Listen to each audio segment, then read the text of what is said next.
ನಮಸ್ಕಾರ ಸ್ನೇಹಿತರೆ, welcome back to my channel. ಈಗಾಗಲೇ ನಿಮಗೆ ಗೊತ್ತಿರಬಹುದು, ಆಹಾರ ಇಲಾಖೆ ಸಚಿವರೇ ಇದ್ರ ಬಗ್ಗೆ ಮಾಹಿತಿಯನ್ನು ಕೊಟ್ಟಿದ್ದಾರೆ.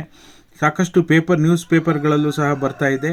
ರೇಷನ್ ಕಾರ್ಡನ್ನು ಪರಿಷ್ಕರಣೆಯನ್ನು ಮಾಡ್ತಾ ಇದ್ದಾರೆ. ಈಗಾಗಲೇ ಬೇರೆ ಬೇರೆ ರಾಜ್ಯಗಳಿಗೆ ಕಂಪೇರ್ ಮಾಡಿಕೊಂಡ್ರೆ ನಮ್ಮ ರಾಜ್ಯದಲ್ಲಿ 80% ಜನ APL ಕಾರ್ಡ್ ಪಡ್ಕೊಳ್ಳೋವಂಥ ಅರ್ಹತೆ ಇರೋರು BPL ಕಾರ್ಡನ್ನು ಪಡ್ಕೊಂಡಿದ್ದಾರೆ. ಅಂದರೆ ಈಗ ಗೌರ್ಮೆಂಟ್ ಕೆಲಸದಲ್ಲಿರೋರು, income tax payer, GST payer, ಈ ರೀತಿಯಾಗಿ ಹಲವಾರು ವರ್ಗದ ಜನರು ಸಹ BPL ಕಾರ್ಡನ್ನು ಹೊಂದಿದ್ದಾರೆ. ಅನರ್ಹರನ್ನು ಈಗ ಗ್ಯಾರಂಟಿ ಯೋಜನೆಗಳನ್ನು, ಬೆನಿಫಿಟ್ಗಳನ್ನು ಅನರ್ಹರನ್ನು ಹೊರತುಪಡಿಸಿ ಅರ್ಹರಿಗೆ ಬೇಕಾಗುವಂತೆ ಮಾಡುವಂಥ ವ್ಯವಸ್ಥೆಯನ್ನು ನಾವು ಮಾಡ್ತಾ ಇದ್ದೀವಿ ಅಂತ ಈಗಾಗಲೇ ರಾಜ್ಯ ಸರ್ಕಾರ ಇದಕ್ಕೆ ಸಂಬಂಧಪಟ್ಟ ಹಾಗೆ ಈಗಾಗಲೇ ಶುರು ಮಾಡಿದೆ. ರೇಷನ್ ಕಾರ್ಡ್ ಪರಿಷ್ಕರಣೆಯನ್ನು ಶುರು ಮಾಡಿದೆ.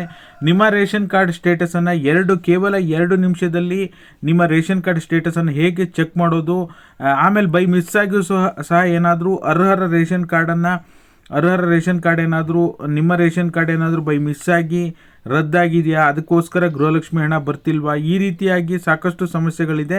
ಹಾಗಾಗಿ 2 ನಿಮಿಷದಲ್ಲಿ ನಿಮಗೆ ಸ್ಟೇಟಸ್ ಚೆಕ್ ಮಾಡೋದು ಹೇಗೆ ಅಂತ ತಿಳಿಸ್ಕೊಡ್ತೀನಿ. ದಯವಿಟ್ಟು ಪೂರ್ತಿ ವಿಡಿಯೋನ ನೋಡಿ. ನೀವೇನಾದರೂ ಹೊಸದಾಗಿ ನಮ್ಮ ಚಾನಲ್ ನೋಡ್ತೀರಾ ಸಬ್ಸ್ಕ್ರೈಬ್ ಮಾಡ್ಕೊಳ್ಳಿ. ಹಾಗೆ ಎಲ್ಲರೂ ವಿಡಿಯೋಕ್ಕೊಂದು ಲೈಕ್ ಕೊಡುವ ಮೂಲಕ ಸಪೋರ್ಟ್ ಮಾಡಿ, ಓಕೆನಾ. ನಿಮ್ಮ ಮೊಬೈಲ್ನಲ್ಲೇ ಗೂಗಲ್ ಕ್ರೋಮ್ ಓಪನ್ ಮಾಡಿಬಿಟ್ಟು ಜಸ್ಟ್ ಗೂಗಲನ್ನು ಓಪನ್ ಮಾಡಿ ಆಹಾರ ಅಂತ ಸರ್ಚ್ ಮಾಡಿ. ಆಹಾರ ಅಂತ ಸರ್ಚ್ ಮಾಡಿದ ನಂತರ ಏನು ಮೊದಲನೇ ವೆಬ್ಸೈಟ್ ಬರ್ತಾ ಇದೆಯಲ್ಲ, ಈ ವೆಬ್ಸೈಟ್ ಮೇಲೆ ಕ್ಲಿಕ್ ಮಾಡಿ. ಈ ವೆಬ್ಸೈಟ್ ಆಹಾರ ವೆಬ್ಸೈಟ್ ಓಪನ್ ಆಗುತ್ತೆ. ಇಲ್ಲಿ ಕ್ಲಿಕ್ ಮಾಡಿಬಿಟ್ಟು ನಿಮಗೇನಾದರೂ ಕನ್ನಡ ಬಂದಿಲ್ಲ, ಇಂಗ್ಲೀಷ್ ಲ್ಯಾಂಗ್ವೇಜ್ ಬಂದಿದೆ ಅಂದರೆ ಇಲ್ಲಿ ಕಾಣಿಸ್ತಾ ಇದೆಯಲ್ಲ, ಇದ್ರ ಮೇಲೆ ಕ್ಲಿಕ್ ಮಾಡಿಬಿಟ್ಟು ಇಲ್ಲಿ ಕನ್ನಡ ಅಂತ ಸೆಲೆಕ್ಟ್ ಮಾಡ್ಕೊಳ್ಳಿ, ಓಕೆನಾ. ಈ ರೀತಿ ಓಪನ್ ಆಗುತ್ತೆ. ಇಲ್ಲಿ ನೀವು ಕ್ಲಿಕ್ ಮಾಡಿದ ನಂತರ ನಿಮಗಿಲ್ಲಿ ಸಾಕಷ್ಟು ಆಪ್ಷನ್ಗಳು ಬರ್ತಾ ಹೋಗುತ್ತೆ. ಇಲ್ಲಿ ಈ ಸೇವೆಗಳು ಅಂತ ಇದೆಯಲ್ಲ, ಇದ್ರ ಮೇಲೆ ಕ್ಲಿಕ್ ಮಾಡಿ. ಈ ಸೇವೆಗಳು ಅಂತ ಕ್ಲಿಕ್ ಮಾಡಿದ ನಂತರ ನಿಮಗಿಲ್ಲಿ ಕೆಳಗಡೆ ಈ ಸ್ಥಿತಿ ಅಂತ ಬರುತ್ತೆ, ಇದ್ರ ಮೇಲೆ ಕ್ಲಿಕ್ ಮಾಡಿ. ಈ ಸ್ಥಿತಿ ಅಂತ ಬಂದಮೇಲೆ DBT ಸ್ಥಿತಿ ಅಂತಿದೆ, ಇದ್ರ ಮೇಲೆ ಕ್ಲಿಕ್ ಮಾಡಿ. ಇದಾದ ನಂತರ ನಿಮಗೆ ಇಲ್ಲಿ ವಿಭಾಗ ಕೇಳುತ್ತೆ. ನೀವು ಬೆಂಗಳೂರು ವಿಭಾಗ ಆಗಿದ್ದರೆ ಬೆಂಗಳೂರು ವಿಭಾಗ ಅಂತ ಸೆಲೆಕ್ಟ್ ಮಾಡಿ, ಮೈಸೂರು ಆದರೆ ಮೈಸೂರು ಅಂತ ಮಾಡಿ. ನಾನು ಕಲಬುರ್ಗಿ ಅಂತ ಸೆಲೆಕ್ಟ್ ಮಾಡಿದ್ದೀನಿ, ಸಾರಿ. ಓಕೆ, ಈ ರೀತಿ ಪೇಜ್ ಓಪನ್ ಆಗುತ್ತೆ. ಇಲ್ಲಿ ನೀವು ಸ್ಕ್ರೀನಲ್ಲಿ ಗಮನಿಸ್ತಾ ಇರ್ಬೋದು, ಇಲ್ಲಿ ಪಡಿತರ ಚೀಟಿ ವಿವರ ಅಂತಿದೆಯಲ್ಲ, ಇದ್ರ ಮೇಲೆ ಕ್ಲಿಕ್ ಮಾಡಿ. ಝೂಮ್ ಮಾಡ್ತಾ ಇದೆ ನೋಡಿ. ಪಡಿತರ ಚೀಟಿ ವಿವರ ಅಂತಿದೆಯಲ್ಲ, ಇದ್ರ ಮೇಲೆ ಕ್ಲಿಕ್ ಮಾಡಿದ ನಂತರ ನಿಮ್ಗೆ ಈ ರೀತಿ ಇಂಟರ್ಫೇಸ್ ಓಪನ್ ಆಗುತ್ತೆ. ಇಲ್ಲಿ ನೀವು ವಿತೌಟ್ OTP ಅನ್ನು ಸೆಲೆಕ್ಟ್ ಮಾಡ್ತೀನಿ. ನೀವು ವಿತ್ OTPನೂ ಚೆಕ್ ಮಾಡ್ಬೋದು, ಸಾರಿ, ವಿತೌಟ್ OTPನೂ ಸಹ ನೀವು ಚೆಕ್ ಮಾಡ್ಬೋದು. ನಾನು ವಿತೌಟ್ OTP ಕೊಟ್ಬಿಟ್ಟು ರೇಷನ್ ಕಾರ್ಡ್ ನಂಬರನ್ನು ಕಾಪಿ ಮಾಡ್ಕೊಂಡಿದ್ದೀನಿ, ಇಲ್ಲಿ ಪೇಸ್ಟ್ ಮಾಡ್ತಾ ಇದ್ದೀನಿ, ಸಾರಿ.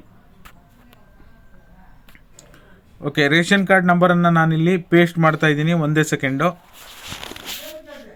ರೇಷನ್ ಕಾರ್ಡ್ ನಂಬರನ್ನು ಇಲ್ಲಿ ಎಂಟ್ರಿ ಮಾಡಿದ ನಂತರ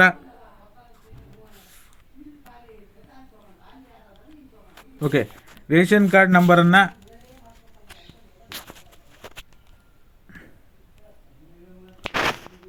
ಓಕೆ ರೇಷನ್ ಕಾರ್ಡ್ ನಂಬರನ್ನು ಓಕೆ, ರೇಷನ್ ಕಾರ್ಡ್ ನಂಬರನ್ನು ಕಾಪಿ ಮಾಡಿದ್ದೀನಿ. ರೇಷನ್ ಕಾರ್ಡ್ ನಂಬರನ್ನು ಪೇಸ್ಟ್ ಮಾಡಿಬಿಟ್ಟು ಗೋ ಅಂತ ಕೊಡ್ತೀನಿ. ಗೋ ಅಂತ ಕೊಟ್ಟ ನಂತರ ನಿಮಗೆ ಕಂಪ್ಲೀಟ್ ಡೀಟೇಲ್ ಓಪನ್ ಆಗುತ್ತೆ. ಇಲ್ಲಿ ನೀವು ಗಮನಿಸ್ತಾ ಇರ್ಬೋದು, ಮೊದಲನೇದಾಗಿ ನೀವು ನಿಮ್ಮ ರೇಷನ್ ಕಾರ್ಡಿನ ಸ್ಟೇಟಸ್, ನಾನು ಬೇರೆದನ್ನೆಲ್ಲ ಹೈಡ್ ಮಾಡಿದ್ದೀನಿ.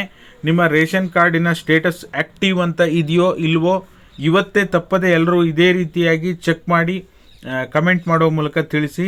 ಈ ರೀತಿಯಾಗಿ ನಿಮ್ಮ ರೇಷನ್ ಕಾರ್ಡ್ ಸ್ಟೇಟಸ್ ಏನಾದರೂ ಆ್ಯಕ್ಟಿವ್ ಇತ್ತು ಅಂದರೆ ಖಂಡಿತವಾಗ್ಲೂ ನೀವು ಯಾರೂ ಕೂಡ ಆತಂಕ ಪಡುವಂಥ ಅಗತ್ಯ ಇಲ್ಲ, ನಿಮಗೆ ಯಾವುದೇ ರೀತಿ ತೊಂದರೆ ಇಲ್ಲ ಅಂತ ಹೇಳ್ಬೋದು. ಇನ್ ಕೇಸ್ ನೀವು KYCಯನ್ನು ಚೆಕ್ ಮಾಡಬೇಕು ಅಂದರೂ ಸಹ ಚೆಕ್ ಮಾಡ್ಬೋದು. ಈ 2 ವಿಚಾರಗಳನ್ನು ನೀವು ಚೆಕ್ ಮಾಡಬೇಕಾಗತ್ತೆ. 4 ಜನ ಸದಸ್ಯರಿರುವ ರೇಷನ್ ಕಾರ್ಡ್ ಇದು. 4 ಜನರ KYC ಡನ್ ಅಂತಾಗಿದೆ. ನಿಮ್ಮ ರೇಷನ್ ಕಾರ್ಡ್ ಸ್ಟೇಟಸ್ ಆ್ಯಕ್ಟಿವ್ ಇದೆಯಾ, ಅದರ ಜೊತೆಯಲ್ಲಿ ನಿಮ್ಮ ರೇಷನ್ ಕಾರ್ಡಿಗೆ ಎಲ್ಲ ಆಧಾರ್ ಕಾರ್ಡು ಲಿಂಕ್ ಆಗಿದೆಯಾ ಅಂಥೇಳಿ, ಅಂದರೆ ಈ KYC ಡನ್ ಅಂತಿದೆಯಾ ಇಲ್ವಾ ಅಂಥೇಳಿ ತಪ್ಪದೇ ಎಲ್ಲರೂ ಕೂಡ ಕಮೆಂಟ್ ಮಾಡೋ ಮೂಲಕ ತಿಳಿಸಿ.